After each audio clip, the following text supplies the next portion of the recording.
She's standing very close to me. Oh my, she does smell good. Yeah, no, I'm gonna stay in tonight. Nella? Well, I mean, you know, where I come from, someone comes into your house at night, you shoot, okay? And you don't shoot to wound. I mean, all right, my sister shot her husband, but... He'll say anything to get me to fucking sleep with him. He doesn't get it. And it doesn't help that his mom is a racist piece of shit. All of Japanese and Here, I'm gonna start a show, okay? I'll talk to you tomorrow. Okay, bye.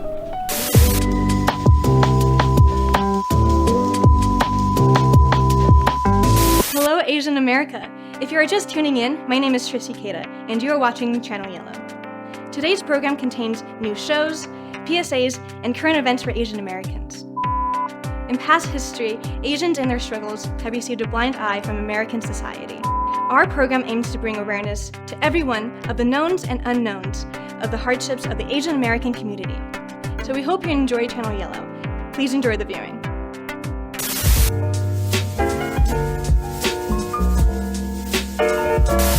I think the most popular, specifically Vietnamese portrayal that Western culture is kind of familiar with is Miss Saigon.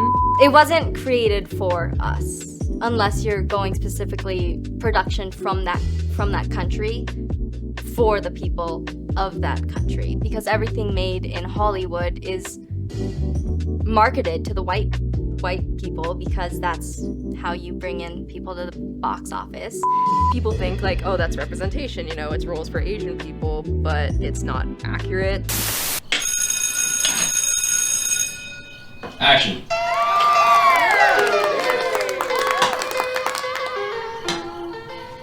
Honey, I'm home. Hello, Yoshi. Honey, who is this? No, seriously, who are you? Hi. That's Vi. She's our new maid. Is that Yes, I saw Edward's posting on you. so? That's great. Honey, can we talk? Make yourself at home.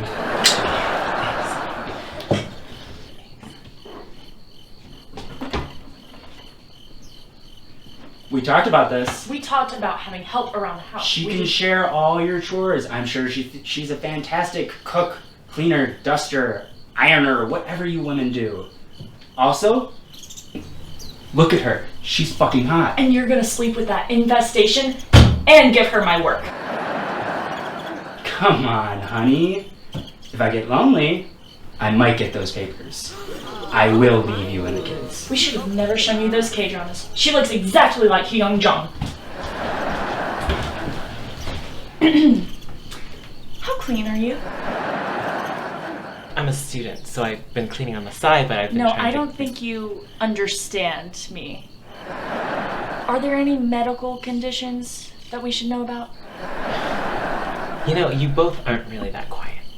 No, honey, she's fine. Look at her. She's a good girl. For now.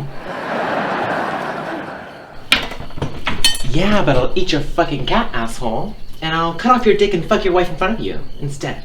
How's that?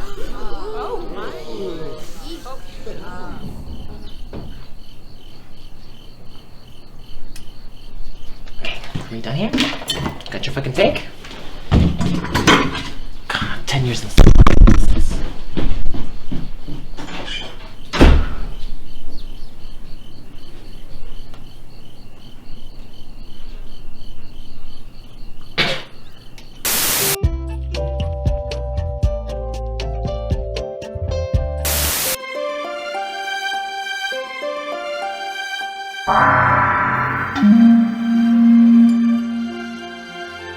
You, an Asian American man, have successfully navigated the multicultural dating scene and have met a nice white girl from the suburbs at a local marketplace. Things seem to be going well. The conversation continues. She's now talking about how much Jackie Chan she watched as a kid. And while you find this topic of conversation comical yet out of the blue considering that you are not even into martial arts, she whispers into your ear an invitation back to her apartment. You step into her apartment, taking off your shoes. She calls out sexy whispers about getting into something more exotic. You take a look around to pass the short amount of time between you and your lay. And while looking around to contain your excitement, you find a myriad of items that strangely remind you of home. including a bamboo.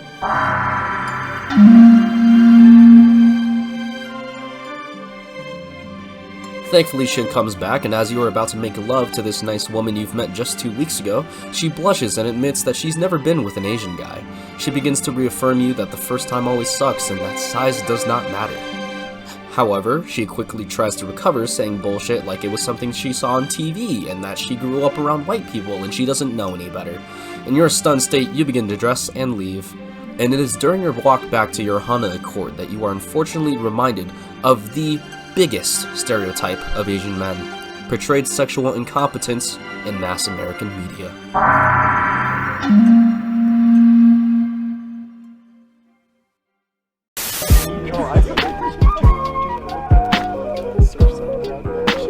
That last take was like, that's usable, right? Yeah, I mean, I like the last take better.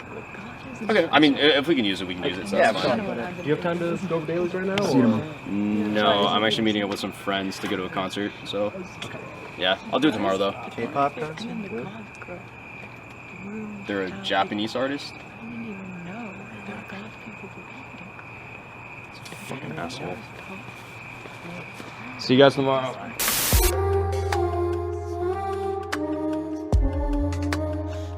Yeah, it was a difficult time trying to navigate a very white kind of upbringing, but I'm thankful for the culture and the traditions that my parents, instilled in me at home, because even though I was going to a very white school and going to work at a very white establishments and going to a very white university, I had home life to kind of, remind me of where I came from and the motherland. I feel like growing up, I didn't try to learn about my Asian culture like nearly enough, because I felt a little bit I guess ashamed. I don't want to say ashamed, but I felt very, I wanted to distance myself from it, because it's just not something that I could relate to with all of my other friends, and it just seemed easier to kind of indulge in Dance Moms and those kinds of shows and The Bachelorette and that kind of stuff, and so I didn't really consume as much Asian media as I wanted to. Nearly enough, because I felt a little bit I guess ashamed. I don't want to say ashamed.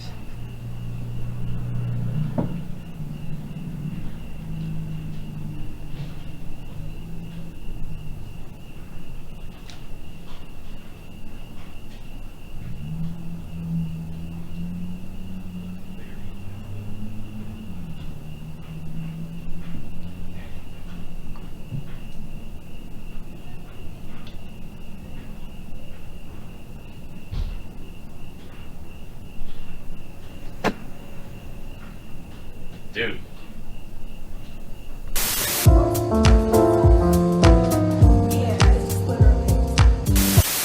Growing up surrounded by American culture was really hard, and still has strong effects today. Some of my symptoms range from an obsession to perform well in my work, to a fear of always being an outsider to my friends, and even failing as a spokesperson for my people. But I went to my doctor, and they suggested conformity. With conformity, I'm no longer going against Asian myths, and it's so much easier to conform to others' perceptions of me. Thanks to conformity, everyone treats me like a model, with respect for staying in my lane amongst them. Conformity should not be used when consumer is a U.S. citizen, as ICE can't deport you anyways. Side effects may include disconnect from cultural background, being pitted against other minorities, whitewashing, reporting your undocumented relatives, saying words not originally in your vocabulary like howdy and gosh darn it, becoming a supporter of modern American imperialism in third world countries, removing the seasoning from your food only to opt for salt and pepper, screaming hi-ya or other dumb shit like that during your rec center's beginning taekwondo class, telling people your wife is Asian after asking somebody where they were originally from, getting a tattoo of of Oriental design because it looks cool, maintaining more than 6 feet worth of distance from the slanted eye people, and calling every bun type of food a dumpling. Please consult with your doctor to see if conformity is for you. Thanks to conformity, I'll never have to worry about going against Asian perceptions again.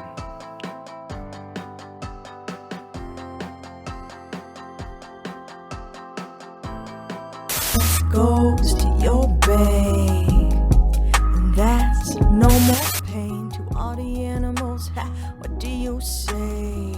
Less humans in the way. Hey, okay. Do you know what the test is on today? I think it's on, like, the Vietnam conflict and the Filipino War.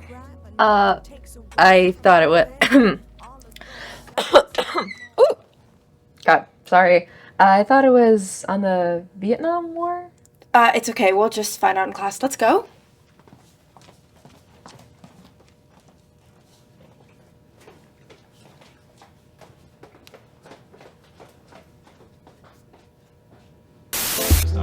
Yeah. 8D, take 1. Mark.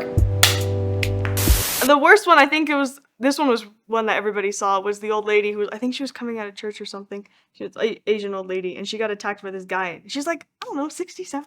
She's an old lady. She's getting attacked because she's Asian and it's COVID. And like, oh my God, it's your fault. And you're like, it's an illness.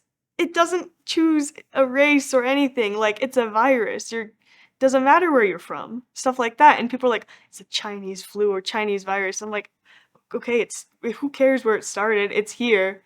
And it doesn't care of your gender, your race, or whatever identity. So why are you attacking people?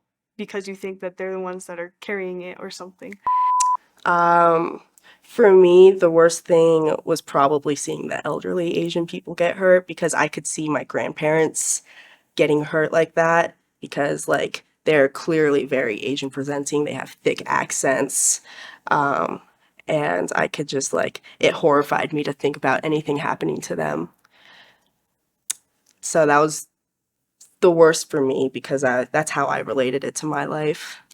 Evacuation. More than 100,000 men, women, and children, all of Japanese ancestry, removed from their homes in the Pacific Coast states to wartime communities established in out-of-the-way places. Of the 8 murders, 6 were Asians with 4 of Korean descent. You